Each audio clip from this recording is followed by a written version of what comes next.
US Navy fighter pilot has become the first American woman to score a victory in air-to-air combat, the service has revealed. The female pilot, who was not named in the Navy release, was flying an F-18 Super Hornet off the aircraft carrier USS Dwight D Eisenhower as part of Strike Fighter Squadron 32, nicknamed the Flying Swordsmen. The aerial victory came against a one-way Houthi attack drone, one of dozens the Yemen-based group has deployed against civilian merchant ships in the Red Sea and nearby waters in reaction to the destruction in Gaza during Israel's war against Hamas. Released from Carrier Strike Group 2 said, the squadron amassed more than 3,000 combat hours in flying almost 1,500 combat missions as part of Operations Inherent Resolve and Prosperity Guardian. The former targeting assist and the latter stood up in December 2023 to respond to the Houthi-led attacks on international shipping.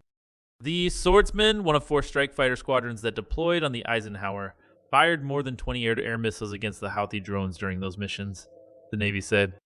During one mission, VFA 32 became home to the first American female pilot to engage and kill an air-to-air contact, it said. The first air-to-air victory by a female pilot comes 30 years after Lieutenant Kara Holt Green became the first carrier-based female fighter pilot in the Navy, flying the F-14 Tomcat off the USS Abraham Lincoln that year. Female aviators also joined the Eisenhower in 1994. The Eisenhower-led Carrier Strike Group returned to U.S. bases on July 14 after a 9-month deployment, an exceptionally lengthy deployment for a carrier. Normal deployments last about 6 to 8 months. EMDR.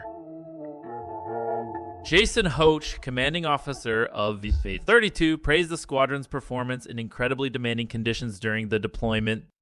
Besides the air-to-air encounters, the Swordsmen led 2 of 7 strikes against Houthi ground targets in Yemen, destroying munitions and command and control facilities. The release said, we proved over and over again that the flexibility a carrier strike group brings to the fight is unmatched, Hoch said.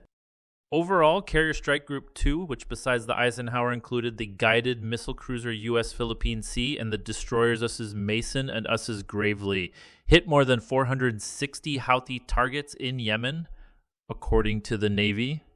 The group's warships fired 155 Standard missiles and 135 Tomahawk land attack missiles during those strikes, while the strike group's aircraft fired 60 air-to-air missiles and released 420 air-to-surface weapons, the Navy said. The Houthis are an Iran-backed Shia rebel group that controls swaths of Yemen, one of the poorest countries in the Middle East, and a nation that has been ravaged by years of civil war.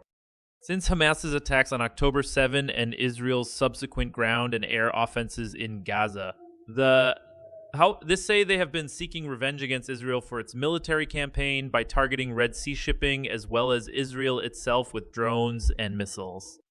Both the United Kingdom and the United States have responded to the attacks on shipping by carrying out strikes on Houthi targets in Yemen.